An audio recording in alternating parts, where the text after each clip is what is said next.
नाजरीन अवामी न्यूज़ में ख़बरनि जो सिलसिलो जारी है। इन वक्त असीं तव्हांखे खैबर में ख़बर ॾींदा हलूं त खैबर वेझो ॻोठ रशीद खैबर खां मेहू माछी लिंक रोड वेंदड़ मोटरसाइकिल सवार खां 50,000 खां मथे रक़म फुर करे हमराह खे शदीद ज़ख़्मी करे नामालूम चोर फरार थी विया आहिनि। सेखाड़ थाणे जे हद में वेठल मीर खान खोसो जो रवासी गुल हसन खोसो ट्रैक्टर ड्राइवर खां फुर बाद शदीद ज़ख़्मी करे विया आहिनि। ज़ख़्मी गुल हसन चयो त रशीद खैबर खां लिंक रोड वेंदे मेहू माछी रोड पिपर वटि असांजी ओताक रात जो तकरीबन 10 या 12 वगे जी टाइम ते ओताक ॾांहुं वञी रहियो हुअसि त रस्ते ते कुछ नामालूम माण्हुनि रोके मूंखे लठनि सां ज़ख़्मी करे मोटरसाइकिल 50,000 कैश मोबाइल फोन फुर करे फरार थी विया। जॾहिं त असां खैबराणी थाणे ते NC कटराइण वियासीं त खैबराणी पुलिस चयो त इहा हद असांजी न आहे, इहा हद सेखाड़ थाणे पुलिस जी आहे। ॿिए तरफ़ SHO सेखाड़ जो मौक़िफ़ आहे त मुंहिंजे थाणे जी हद में का बि फुर न थी आहे। कोसा बिरादरी जे ॿिनि धुरनि में झेड़ो थियल आहे, बाक़ी ॿी का ॻाल्हि न आहे।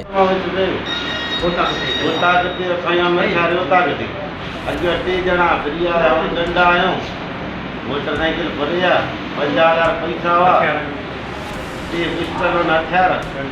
किथे किथे पहुंची है रशीद के बगाड़े सामान ना रोड पे पिपर ते भरियो खासी मोरी थाना जी कार अंदर वो खणी आ मोटरसाइकिल का कागज खणी आ 50,000 जो कुछ सामान लायो सिखा रहा यहां छा तो चए SHO लाया हूं तो मैं बिलेट पर यार वाचलो इनन का लायो पैसा घना पड़ेगा दी 50। मज़ीद खबरों और तफसीलात के लिए विजिट करें हमारी वेबसाइट www.awamiNewsHD.com।